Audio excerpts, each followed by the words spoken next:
I was invited to speak at Harvard University a few months ago, and the room was filled with all of these technocrats and these professors and all these, Ivy League people. And they invited me to speak on leadership. Do you know what I came in there and talked about? I talked about thinking. When I was finished, first standing ovation ever at Harvard University, they said. They had never heard anybody get into their heads before. I exposed those who were racist. I showed them that your thinking is your philosophy that destroys the way you treat people in your department. And until your thinking change, you are contaminated leadership. They had never heard such a level of teaching on leadership. Why? Because unless your mind changes, you will never become a leader. Ladies and gentlemen, let me put it this way. Attitude determines your limitation, which means that your belief system determines how far you go. You can never lead beyond your attitude and your belief system. And that's why your life is what you think it should be and exactly what it is. Attitude is the manifestation of your personal philosophy. Write this down. Philosophy is a product of your ideas. Do you believe that everyone is a leader? You have problems with that. And I understand, because the culture doesn't allow it. Could you imagine going to work tomorrow telling your boss, I am a leader too? You just have problems with that. People tell me, they have a PhD in physics, and I laugh at them. I say, really? So what does that mean? That means nothing to me. That doesn't make you better than me. Your education doesn't change your human value. We are still equal as humans. And I do know some things you don't know. So we got to be careful. Our philosophy, our ideas is the source of our philosophy. And I like what the great king said, King Solomon. As a man thinks where? In his heart, so is he. Don't ever quote that verse again without putting the word heart in it. Most of you quote that and leave the word heart out. And the most important part of the verse is the word heart. As a man thinketh, so is he. That is not what he said. As a man thinketh in his heart, so is he. Why? Here's why. Because the heart is the Hebrew word that has to do with the center of reasoning. It's the place where you have meetings with yourself, where you talk to yourself. That's your heart. That's the meeting place where you are reasoning with yourself.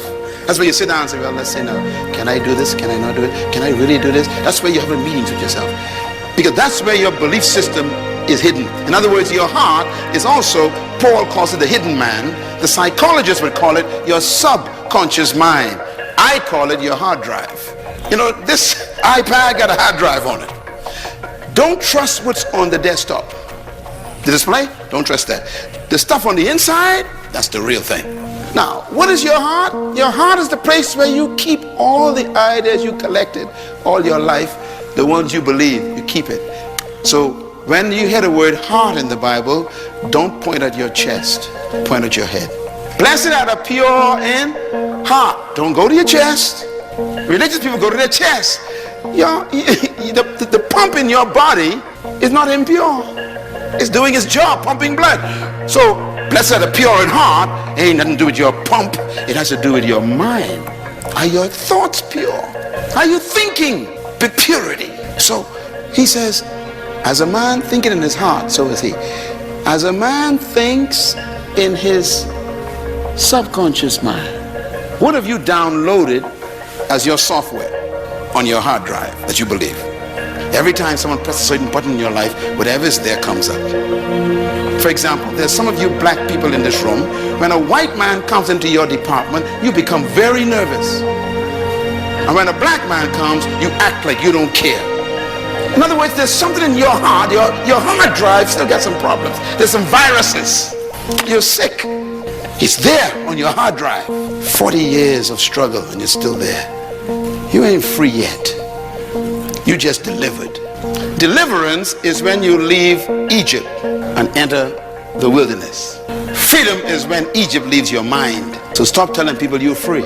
You are still in the wilderness. And notice what God did in the wilderness, He kept them going around in circles. 40 years going around in circles. My wife and I had an experience, I'll never forget this. We went from Israel to Egypt. And, we were going to visit Egypt for the first time. And this years ago we went there. We've been there a couple of times. And man, the aircraft took off. And I'm getting excited. I'm going to see Egypt. I'm going to see Pharaoh, remains of the, all this stuff.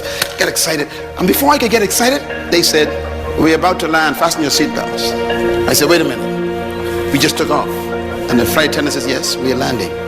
I said, well, we just left. She said, yes, but we're landing. I said, what are you talking about? It's only been 20 minutes. She said, yes, we are in Egypt. 20 minutes. We are in Egypt. I said, what are we doing in Egypt already?